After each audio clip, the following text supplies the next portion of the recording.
Jessii, and in today's video I am doing part 2 of the most disturbing kids TV shows that ever aired. These are not just like lost episode creepypastas, these are things that really came out and really scared a lot of young people. And yes, I'm currently wearing a cat getting hypnotized on my shirt. You know I like to wear weird things. And this really cool choker style dangly necklace is available on our website. It just went up a couple weeks ago, but I love how it's a crescent moon, and at the very end of the dangle there's like this little like star. I love it. It's just so me. And if you think it's so you as well, I have linked it down below. And we do have 2 other new items on our website that I really have to show you before we get started. Last time we had a dragon plushie on our website. You guys sold it out in literally 72 hours. So I decided to get some more because I love dragons as well. So first we have this beautiful blue sleeping dragon. I love it so much. It has like a velvet material on both wings. His little hands actually glitter. I love his tail. I love the shape of him. So he is available on the website right now, link down below. Look at this color!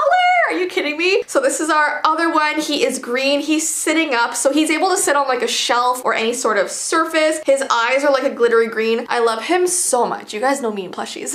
I love plushies. So yeah, if you would like a dragon plushie added to your collection, I have linked them down below. Alright guys, so with that being said, let's get right into today's video. So the first disturbing episode comes from a show called Ren and Stimpy, and this episode was called Jerry the Belly Button Elf. Yeah. Now, this episode came out in 1994, and I remember when I was a kid, this show was just so bizarre to me. I'm pretty sure my parents wouldn't even let me watch it because of like the episodes that would come out. They were just not okay for kids. I also think I just like completely avoided watching this show altogether because it did give me nightmares whenever I would like sneak watch it. You know when you used to sneak watch something? I could literally do a whole video on this show alone, so if you like me talking about this episode, I will literally do a whole video just dedicated to this show. Okay, so when this episode starts, Stimpy, this is the character Stimpy, he's shown just lying there playing with his belly button. And for some reason his belly button is making like amusing noises to him, like it's making like all these weird sort of sounds as he's touching it. So Ren, this is the character Ren, he tells Stimpy that if he keeps playing with his belly button, he's gonna go crazy, like he's gonna lose his mind. But he doesn't listen, and in this episode he slowly starts to go a little bit insane. Like he is shown pouring baking soda and vinegar into his belly button to watch it explode in front of him. He like sharpens pencils with his belly button. Stimpy becomes so obsessed with doing this and eventually starts to hear a voice coming from his belly button telling him to come inside. So he starts stretching his belly button and is actually able to like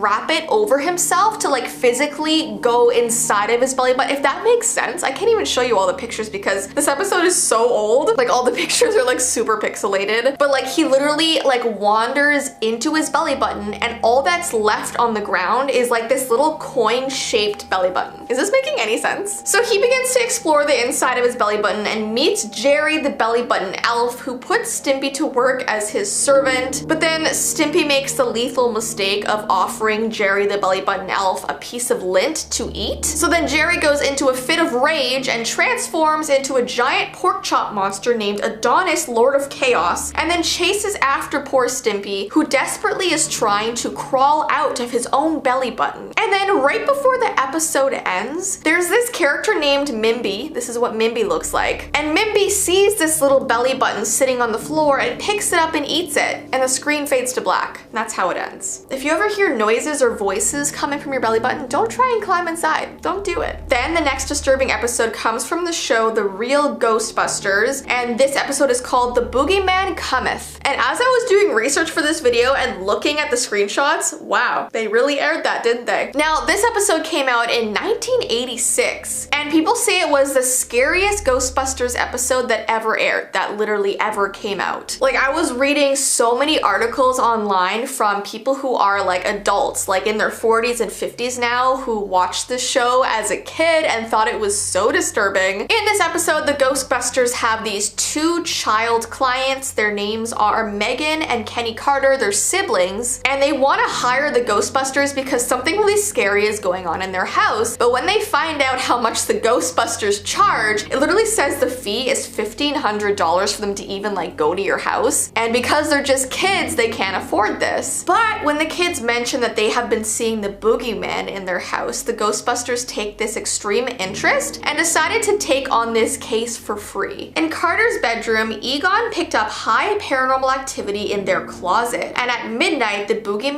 emerged from the closet, and it seemed like he was using portals to get into kids' bedrooms. So the Ghostbusters come up with this plan to lure the boogeyman into a trap. And after renting this like super expensive hotel room, they quickly like decorate it to make it look like it's a kid's room. And Ray was chosen as the bait because apparently he looks like the most childlike among the four. The boogeyman arrived, but he escaped the team again, and they blasted the portal to keep it open and pursued the boogeyman and chased him through different children's closets. And in the end, as you could probably guess, they do catch him, but people were just really creeped out by this episode because of the way the boogeyman was designed. Like, it's literally so bizarre, and I agree that it's sort of creepy. Especially like from the 80s, like back then, like maybe this is not scary to you now, but in the 80s?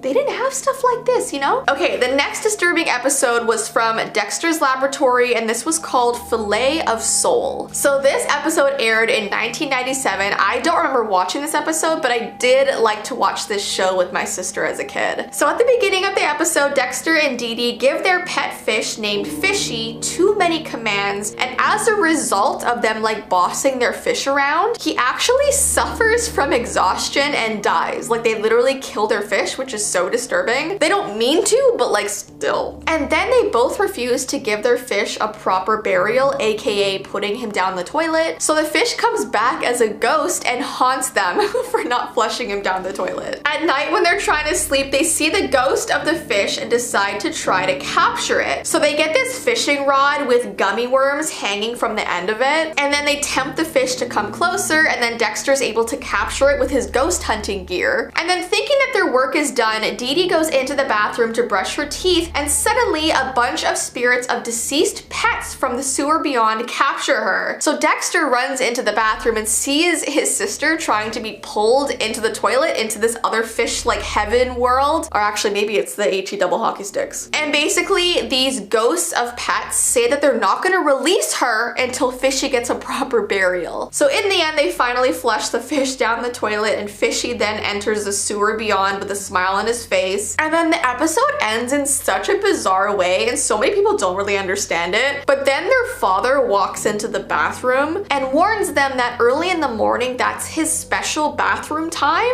And then the next scene reveals that dad gains golden glowing eyes with slit pupils and sharp teeth, and he laughs maniacally. So people think that he's like the lord of the underworld where the fishes go to the afterlife. Yeah, if that makes sense. Anyways, guys, those are the episodes I'm gonna be talking about today. If you want me to do a part 3 of the weirdest, most disturbing kids show episodes ever, give this video a thumbs up and let me know. Don't forget, if you would like a new dragon plushie or you would like one of these hanging dangly necklaces, I have linked it down below. And if you want to go check out my new Jessie's Bookshelf channel, that's actually the way that you can win this backdrop behind me. You just go there, subscribe, comment on my recent videos, and then I will choose you to win this backdrop. Anyways, I hope you guys have an awesome rest of your day, and I will see you in my next video. Bye!